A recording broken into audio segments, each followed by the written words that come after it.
Picture this, listener. You've just watched an episode of Bluey. It could be the first episode you've ever seen. It could be the 100-and-something episode that you've ever seen. And here's the problem. You're overwhelmed intellectually and emotionally, and you need somebody to debrief with. You need to discuss this episode. It's incredible, but I don't know, maybe you're on your way to work and you're not going to see another parent, or maybe you're like me and you don't have children, but unlike me, you're too embarrassed to admit that you watch this show in your own time. But it's too much. You need to talk about it, or you need to dissect it. That is where these two gentlemen come in. Frank, how are you? Very good, mate. And Martin. Hey, how are you? This is what we're here for, man. Yeah, we are here to help you. Yeah. Mm-hmm. That is why we do this, and you are more than welcome to come along for the ride. What you can't see, listeners, there was a lot of finger waggling and just lot sort of of pointing at you, going, you, And that was you, before sir. I even started talking. Today's episode of the Hammerbone Project is called Give the Prog a Bone. So, and then there was some clicking. Is clicking a good idea, especially if I click off mic? Yeah, that's a great idea. And then people just think, what was that sound that happened in the next room? No, it was just me not really being proficient at this at all. What episode are we talking about today? This episode of Bluey is called The Weekend. Guys, this is a very good episode. We seem to say that a lot. Yeah. Because they're all really good episodes. Yeah. And how do you keep it fresh every time, saying that this is a particularly special episode? Well, what's great about this episode is it's very early on. We're talking season 1, episode 6. So this is still in that phase where the show is arguably trying to find its feet and find its audience. And to have an episode called The Weekend, which is something everyone can relate to, whether you have kids or not, is irrelevant. I just think it's a pretty bold choice, considering lots of the other episodes have a really clear arc. The title card gives away almost exactly what's going to happen. This one, called The Weekend, anything's possible, right? And it really is the case that everything does happen. Yeah. There's so many different, like even in the first sequence, there's just changes in tact, and the games change so quickly and you don't quite know what you're going to get. And then by the end, you're a puddle of tears on the floor. Just, yeah, it really is a bit of a mixed bag, like any weekend, I guess. Yeah, It's just a 100%. whole bunch of stuff happens. There's so much in there that you could be in danger of becoming overwhelmed. So let's not overwhelm ourselves. Let's bark it down. What are the bare bones, Marty? I was afraid I wasn't going to have one for this one, but then I came up with something, and it's pretty intense. So this is like really a commentary on the 18th century intellectual and artistic movement Romanticism, which held the search for economically efficient production methods involving division of labor and mechanization was leading to the spiritual alienation and commodification of people and nature, in this episode represented by the statue person.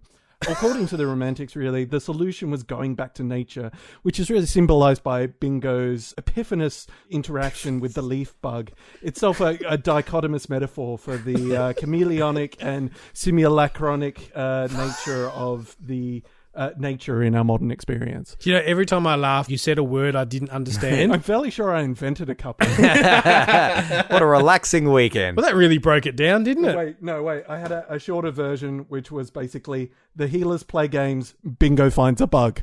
Did you spend a whole weekend crafting that by any chance? It did feel like it, but embarrassingly, it was actually fairly straightforward once I had the original idea. Like, I don't know if I've got anything for this one. No, wait, I've got all of this. Hey, speaking of original ideas, Bingo the Digger, beep, beep, beep, get out of my way. I love diggers that do that. The dirt today. Such a cute song. I wonder if it was meant to be a running theme with Bingo, because she also does a little bit of a song when they're in the toilet. Yeah, this episode's got quite a few of them, Yeah, it's not something that happens, I don't know, as much with her character, but, you know, as you said, Frank, it's one of the earlier episodes, so potentially something that they were thinking was going to be. But that first sequence is just so many little random bits held together and just sort of changes in tact. Because what do we have? We have Bingo singing this song with breakfast, and then it pans out and you realize Bandit's just been sitting there the entire time. Bluey comes in with the claw hand and the letter. Delivering a letter. And the letter has a drumstick in it, and then they just start dancing. They just start pulling shapes. Yeah, Like, and the little dances that Bingo's doing during that. brilliant. Yeah. Definitely rewind and watch those. almost. Is Bluey like air guitar? I feel like Bluey's the on the bass claw guitarist because she's just so mellow and in the moment. Bingo's the one Bingo's who's throwing literally shapes. pulling triangles and stuff. Like, she's ridiculous. We have to have a call out to the claw thing. Yeah. That appears. I think. Well, we've already talked about the Grannies episode where that gets used as a walking stick. Yes. I think this keys into my theory, which I can't remember whether I've mentioned on the podcast or not, is the dog world is slightly behind, just maybe in toys and things, because that's like an 80s, 90s toy that I swear we all had. $2 shops were full of those things. I'm not sure if they're relevant anymore. I've got one now. I went out and found one. Wow. One of those clampy Where is it? ads. Where is it? Why didn't you bring it? I got it because I saw it. I should have brought it. Yeah. A prop. Click, click. That could have made the click, click at the start of the Yeah, episode. I could have, rather than me doing it with my fingers. Yeah, that's great for a podcast, guys. Visual aids. Yeah. Wait. Yeah, gotcha. No, I found one at Kmart. I got it for Erin when she was pregnant with Nora because I just thought, if sitcoms have taught me anything, it's that women have trouble picking things up on the ground when they're pregnant. Right. And so I don't think she ended up really using it. I pictured but- you using it more of a keep your distance from her. So, Brendan, can you pass me a drink? Like, sure, I'm not going to get near the pregnant lady. Like, here you go. I might catch pregnancy. Is that how it works? Yeah. This is my level of understanding of this stuff. You guys have to teach me, other dads. But no, I think I got it as a sort of sort of joke. Just going, here you go. You're going to become enormous. My favourite thing about that opening sequence is Bandit's positive approach to parenting. Yeah. And in that where he just goes, do you know what today is? It's the weekend. How many games should we play? This many. His and arms when he goes, and then whoa. exactly, but the response is this many, like an infinite amount, basically. And a lot of parents would be like, let's pick 5 games to play. And Bandit's like, okay, that's doable. Let's play as many as we possibly can. Like, I love that. I think probably the show's first real sort of cricket direct reference where you literally see a dog on the TV with the famous green helmet and holding a bat. You hear that lovely sort of background intercut with Dad literally wrestling the 2 little girls on the floor. But, no, you've trapped me. And then, how's that? Oh, he's been given out the first ball after tea. And he's like, no, I actually need to watch this. 110% me. Yeah, I see Frank at that. I think because we talk all the time about like commitment to the bit in play. Yep. And I love that the moment that breaks that, the man. family has that collective pause. It's like, shh, wait. No, I actually do have to watch. This is important enough to break the play. It's cricket. Yeah.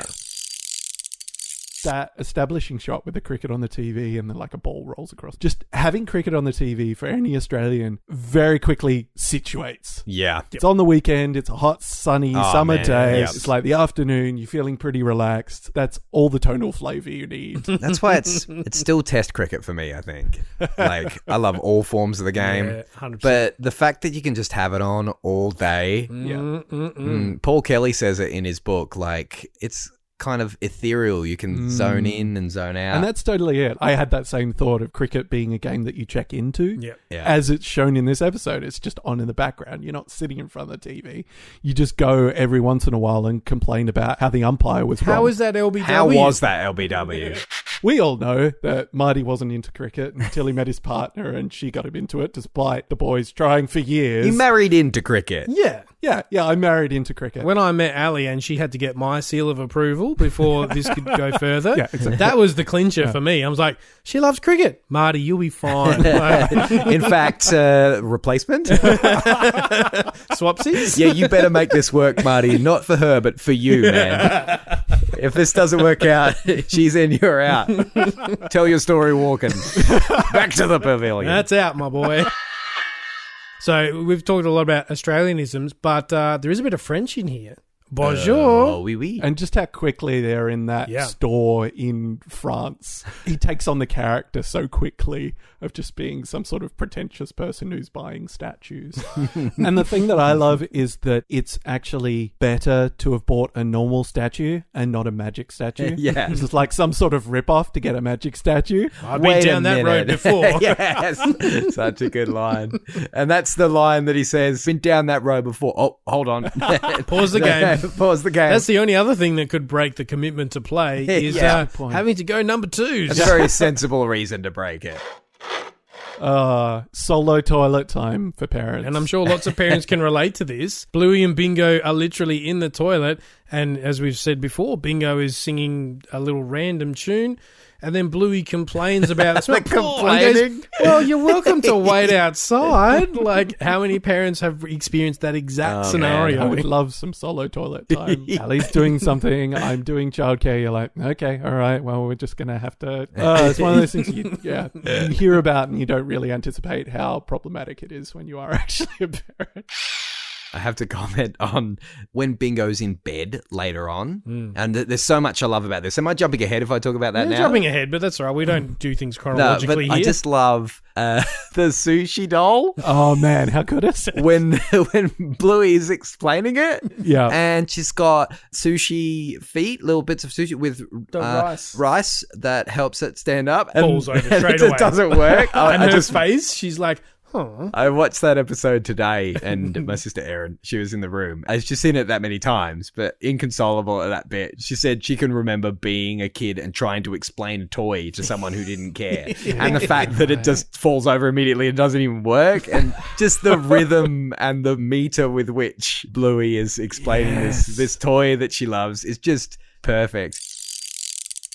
Possibly one of the most true to life parts of the episode was the time in between when she's trying to get Dad's attention because the bug has landed on her nose, and when it affects her, it's just like they go the whole day, and there's that montage of them having fun and doing things, and she's smiling, playing in the bath, and then it hits her in bed, and it's just so true to... There's no rhyme or reason as to when a kid is going to reflect on something and when it's going to hit him. I felt totally the same way. I was like, because I was sort of looking, on the second run through, I was looking in that montage sequence. I'm like, what, is she happy, or are they animating her as like contemplative? Yeah. And she's just playing. She's just like every day, and then it comes back. As you say, it's just so true to life because she's had time to unpack it. But the weekend was full of all this awesome, distracting, fun stuff. And maybe because her child's mind is just go, absorb. She didn't get a chance to really factor in how much that would have meant for her to show that bug to Dad, and it didn't happen. Only now, when she's in bed and quiet time, did she get to return to it. I think that's how my mind works. And kudos to Bandit, who just thinks on his feet. He's, oh, Bingo, I'm so sorry. And then, hey, I don't know if you know this, I bought a crazy statue and all this weird stuff happened. Like, he's onto it straight away and turns what could have been a bit of a, crying bedtime adventure into a, remember all this other cool stuff we did? Like, instantaneously. And that just goes to show they're pros. Chili and Bandit pros, because he wasn't confused at all that it had taken her that long to unpack it. And he remembered straight away and understood that might be the timeline that she's on. That might be the schedule that her brain is on, and this is how we deal with it. Doesn't skip a beat. And one of the other things I love about that is just how Bluey gets into the retelling as well. Yes. Some really interesting stuff happens about where the play is even in that conversation, because Bandit's talking about, the shop owner that I chased around, and then Bluey goes, he chased me around and around. So just in different moments, it's either them or not them. And then obviously Bingo admits, what? That was you. Whole time. And in that moment, do you think that Bingo knows that they know and that she's admitting and it's part of the game? Or do you think she really... And that's the whole thing that I don't think there's a definitive answer. No. And that's the beautiful blurred line that this show captures throughout the entire series. You don't know the delicate balance between belief and suspension of disbelief. And you could probably speak more to that, Marty. Use big words to say what Brendan said. Big words, but use them in a shorter way. Not so much fluff around the bigger words. You were talking about the Sushi Doll before, and that was one of the things I wanted to bring up. Again, around that idea of Bluey being part of trying to console Bingo, and just the idea that that's something she's doing to try and make Bingo feel better. It's like, oh, look at my, she wants to have something to talk to her about. It's just such a cute, genuine moment. As Brendan said, it's like Erin's for real life story, and how that's something that everybody's done. The line that gets me, and I would have been picking as Brendan's What was altered Willie's whimper? Thank you. He's got it. Now, at least I don't have to say it anymore. I'm sorry I didn't see the leaf. That's okay. Aw. The delivery of that line is just Yeah. heart-wrenching. I do want to go back, because obviously we're talking about the end of the couplet, the beginning of the couplet. They're running around having all this fun. They do the door exchange, which is super funny. Yeah, no, that is my fault for jumping straight ahead to that. That's all right. I just had Sushi Doll on the brain. The door exchange, which is, I think, my favorite line being the, I will go back to my regular tasks. Yeah, that's what I love about Bandit telegraphing everything he's done. Yeah, because it gives the girls time to prep the next stage of the game. I'm just going to go over here and where my statue will most definitely be. So we have all this back and forth with the statues and the running around and the fun, and then have this moment where it all slows down for this interaction with the leaf bug. And there's really super high glossy close-up Yeah. shots. A Hollywood filter, as I call it. I think we were talking about it when it was the Born Dad Baby episode. Yeah. I'm going to name you Chili. Yeah, it's just really takes you out of the sort of mood of the show and puts you into something in the most seamless, awesome way. Yeah.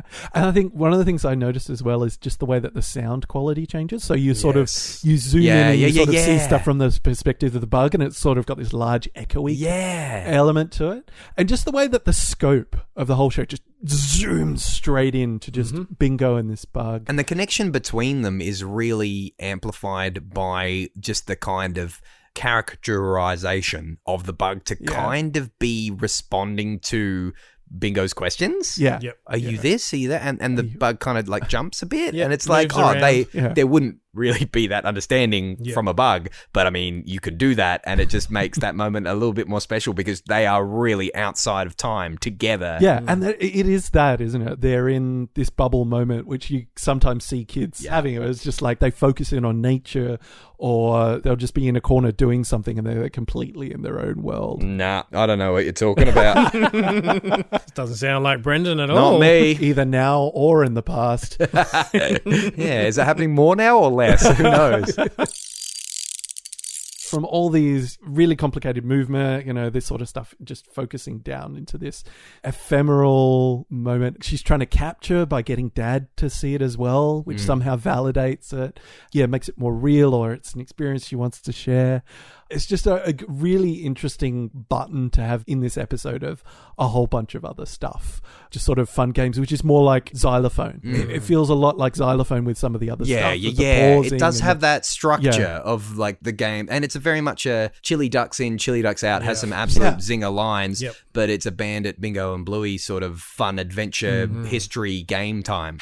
And the house. I wonder, I haven't watched them in sequence enough times to internalize whether this is the first time we really get to see the whole house. Yeah, it's an early episode, isn't it? Yep. Yeah, that's a good point. And you really do get to see, like, by this time you can tell that, okay, we've designed all the rooms in the house. Yeah, We're going to use them all because it's like front hall, back porch room, living room, bedrooms, toilet, outside, round the side. And the details as well. When Yeah. like when he goes to find the statue and there's the little Australian PowerPoint down by the thing. I'd never thought I'd feel patriotic about a PowerPoint, but I see that and go, That's how it's done. Australasia, So, baby. 240 volts.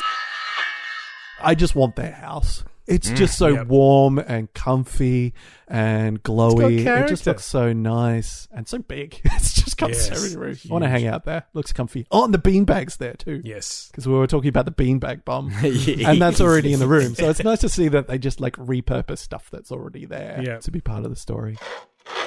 Can I just throw out one doggy treat Oh, please do. hopefully going to blow your mind? I really hope you guys haven't noticed this.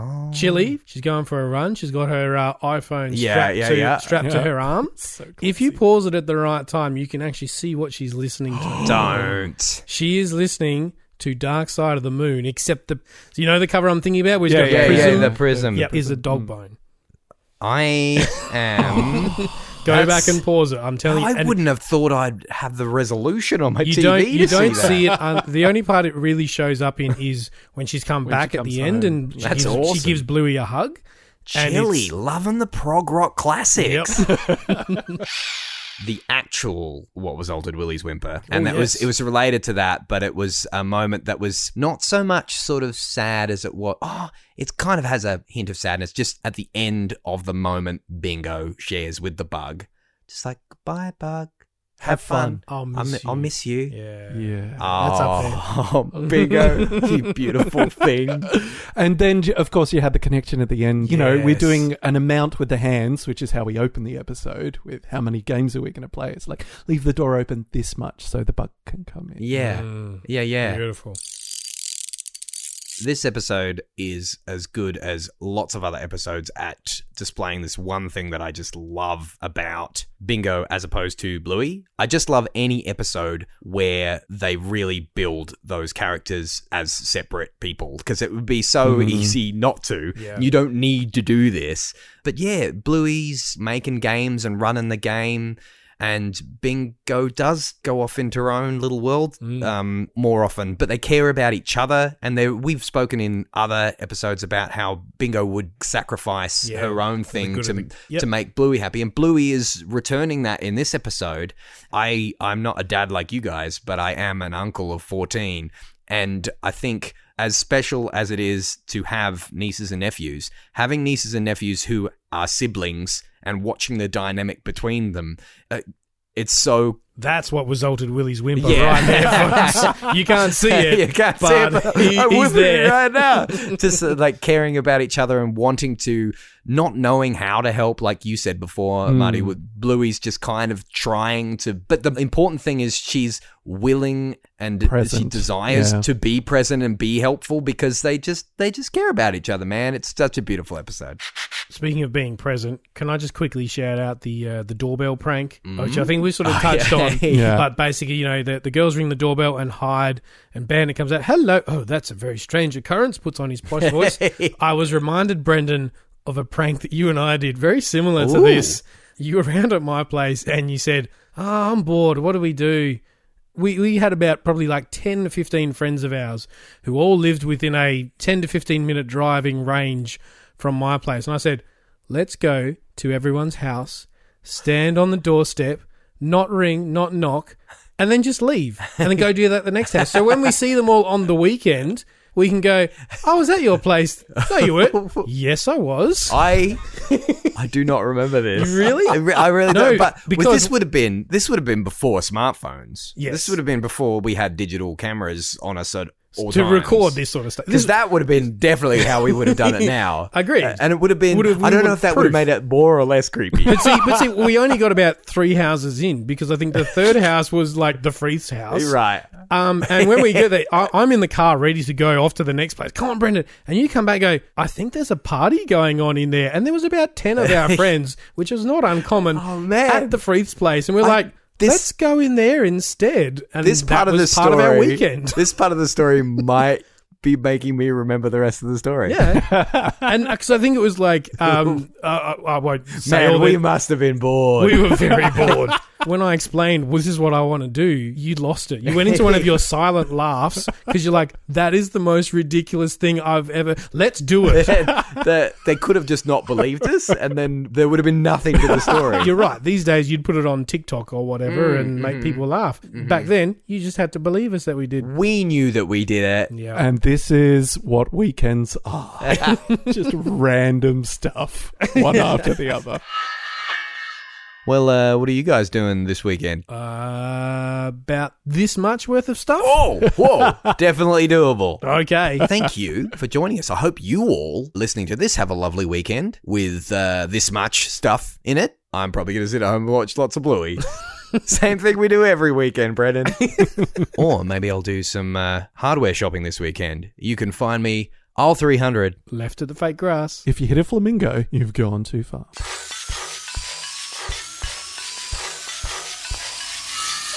Created and produced by Frank, Brendan and Marty. You can follow the Hammerbarn Project on facebook.com/HammerbarnProj, at HammerbarnProj on Twitter, or Hammerbarn_project on Instagram. Theme featuring Nibblings, Kaylee, Jade, Ashley and Reese, and PA announcements by brother-in-law, me, Josh. Thanks for listening, and remember to get down to Hammerbarn for cheap shovels.